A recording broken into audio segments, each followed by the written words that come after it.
सह्याद्रीवर जाऊयात. तिथे उपमुख्यमंत्री एकनाथ शिंदे यांनी मुख्यमंत्र्यांची भेट घेतली. लोकांच्या फायद्याचा लोकाभिमुख निर्णय अतिशय गतिमानतेने जसं 2.5 वर्षामध्ये मोठ्या प्रमाणावर सरकारने निर्णय घेतले आणि हे लोकाभिमुख सरकार ठरलं आणि त्यामुळेच मोठ्या प्रमाणावर विधानसभेमध्ये त्याचं कामाची पोचपावती देखील मिळाली आणि म्हणून लँडस्लाईड मॅन्डेट लोकांनी दिल्यानंतर जबाबदारी आमची आणखी वाढली आहे आणि म्हणूनच मुख्यमंत्री महोदयांच्या अध्यक्षतेखाली 100 दिवसाचं विजन आम्ही काय असेल ते लोकांसमोर मांडतोय आणि निर्णय घेतोय.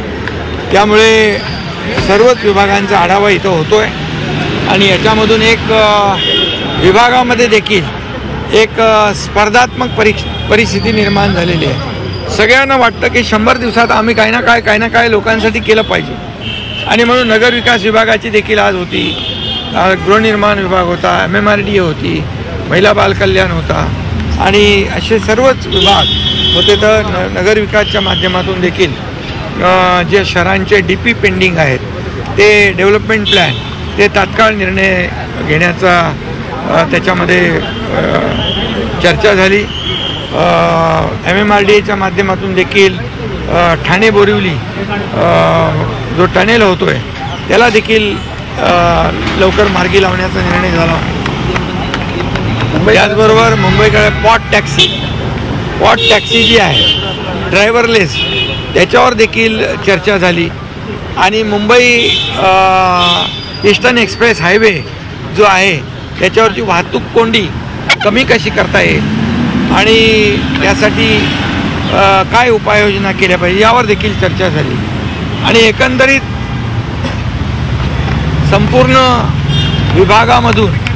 विभागांच्या माध्यमातून काल आपण पाहिलं की परवडणारी घरं, परवडणाऱ्या भाड्याची घरं, सिनियर सिटीजनसाठी घरं, वर्किंग महिलांसाठी घरं, काम करणाऱ्या महिला ज्या वर्किंग विमन आहेत त्यांच्यासाठी, विद्यार्थ्यांसाठी, गिरणी कामगारांसाठी, अशा पोलिसांसाठी, अशा सगळ्याच याच्यावर चर्चा आपण या ठिकाणी करतोय आणि त्यामुळे इंदू मिल आणि बाबासाहेबांचं जे स्मारक आहे ते युद्ध पातळीवर हिंदुहृदय सम्राट बाळासाहेब ठाकरे यांचं स्मारक जे आहे ते युद्ध पातळीवर झालं पाहिजे यासाठी देखील त्यात काय अडचणी आहेत त्याच्यावर चर्चा झाली आणि म्हणून एकंदरीत या 100 दिवसाच्या विजनच्या प्रोग्राममधून या महाराष्ट्रातल्या जनतेला जे त्यांनी आम्हाला दिलं आहे, त्यांनी जे कामाची पोचपावती दिली आहे त्याची परतफेड आम्ही या 100 दिवसाच्या लोकाभिमुख कामातून आम्ही करणार आहोत आणि म्हणून सर्व अधिकारी,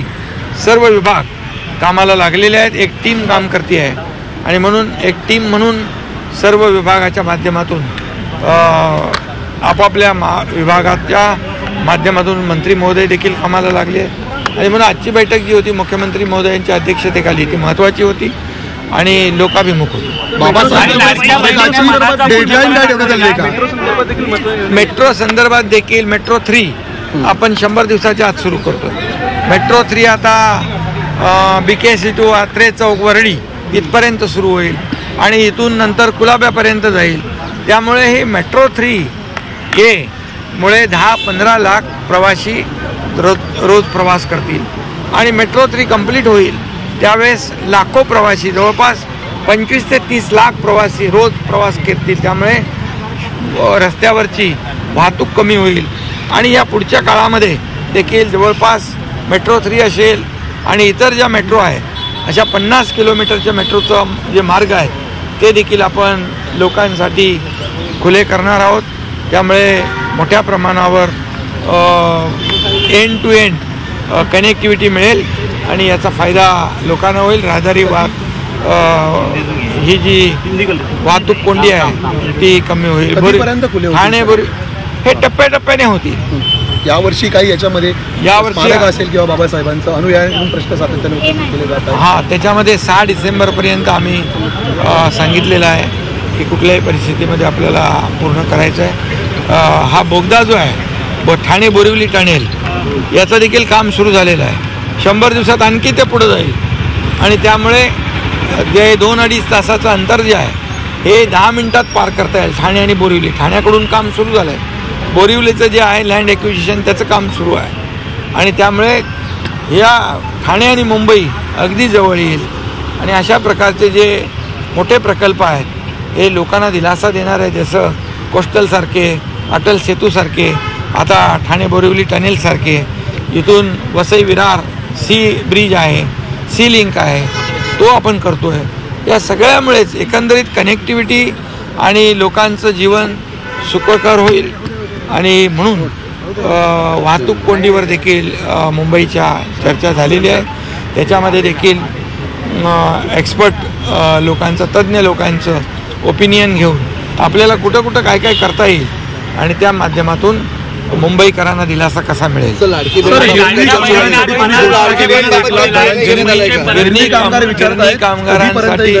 गिरणी कामगारांसाठी देखील काल मीटिंग घेतलेली आहे.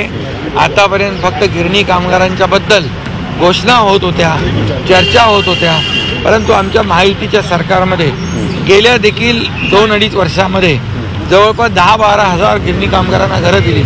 आमचे आमदार सुनील राणे हे पाठपुरावा करतात, आमचे इतर आमदार देखील प्रकाश सुर्वे असतील, रवींद्र दरेकर असतील, हे सातत्याने याचा पाठपुरावा करत आहेत आणि म्हणून यामध्ये या पुढच्या काळामध्ये गिरणी कामगारांना मुंबई MMRमध्ये 1 लाख घरं कशी निर्माण करता येतील त्याच्यावर काल एक आम्ही धोरण तयार केले आणि नक्की त्याच्यामधून लोकांना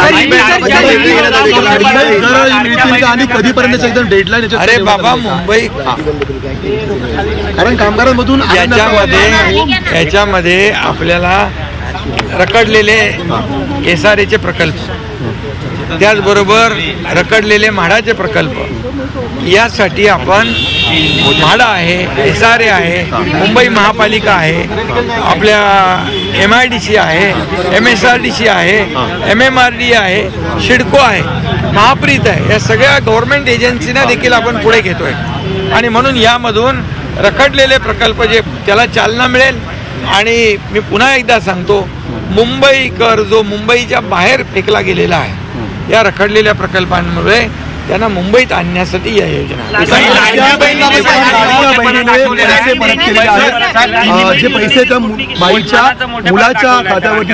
त्या माझ्या लाडक्या बहिणीला खूप खूप धन्यवाद देतो. मी त्या लाडक्या बहिणीचं अभिनंदन करतो की त्यांनी त्यांच्या मुलाच्या खात्यात आलेले पैसे प्रामाणिकपणे परत केले. खरं म्हणजे अशा लाडक्या बहिणींना आम्ही ही लाडकी बहीण योजना सुरू केल्यामुळे लाडक्या बहिणींच्या आशीर्वादाने हे सरकार आमचं आलेलं आहे, त्यामुळे त्या लाडक्या बहिणीला देखील धन्यवाद.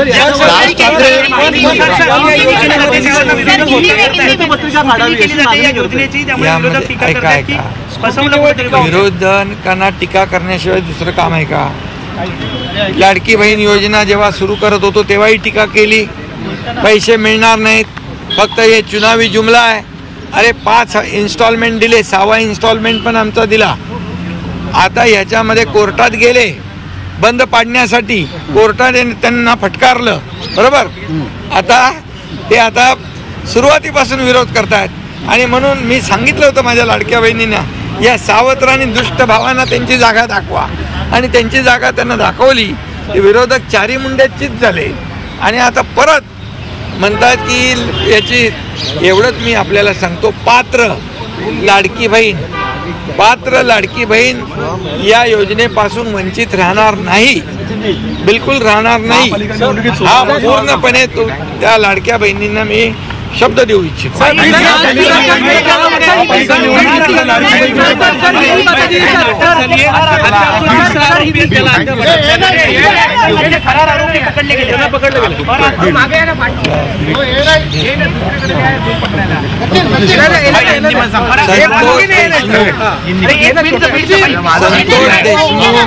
सरपंच यांची जी निर्गुण हत्या झाली, खरं म्हणजे माणुसकीला काळीमा फासणारी घटना आहे. मी यापूर्वी देखील त्याचा निषेध केलेला आहे आणि म्हणून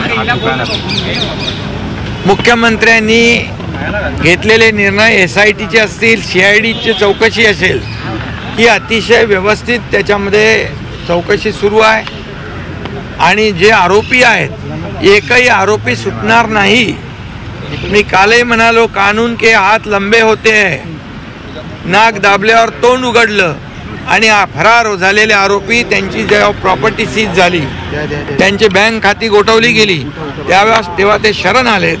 जे उरलेले आहेत त्यांना पण पोलीस पकडतील. कोणी याच्यामधून बाहेर राहणार नाही. आणि ही केस सरकारने गांभीर्याने घेतलेली आहे. ही केस फास्ट ट्रॅकवर घेऊन याच्यामध्ये तज्ज्ञ वकील, विशेष वकील लावून कोर्टाला विनंती केली जाईल. कारण ज्या पद्धतीने निर्गुणपणे ही हत्या झालेली आहे संतोष देशमुख यांची, तेवढीच कठोर शिक्षा या सर्व आरोपींना झाली पाहिजे. या आरोपींची पाळंमुळं सरकार खोदल्याशिवाय राहणार नाही.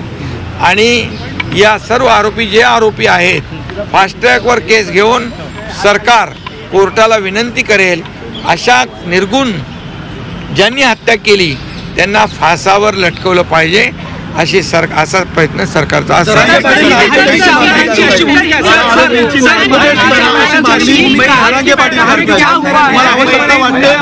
की या प्रकरणात वाल्मिक कराडशी संबंधित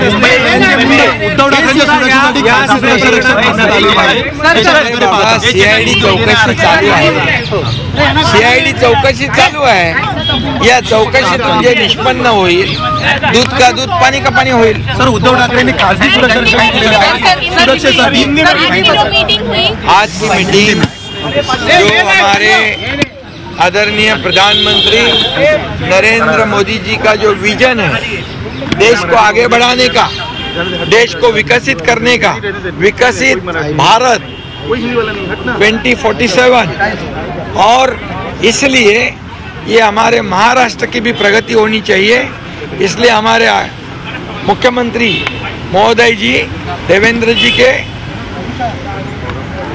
अध्यक्षता में आज बैठक हुई है.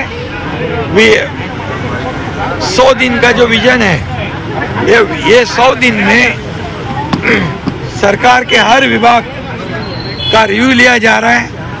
और उसमें हर विभाग में एक स्पर्धा लगी हुई है, होड़ लगी हुई है. 100 दिन में हम क्या क्या करेंगे, लोकाभिमुख कार्यक्रम हर विभाग करेगा, ताकि ये आम लोगों का सरकार है, ये सर्वसामान्य जनता का सरकार है.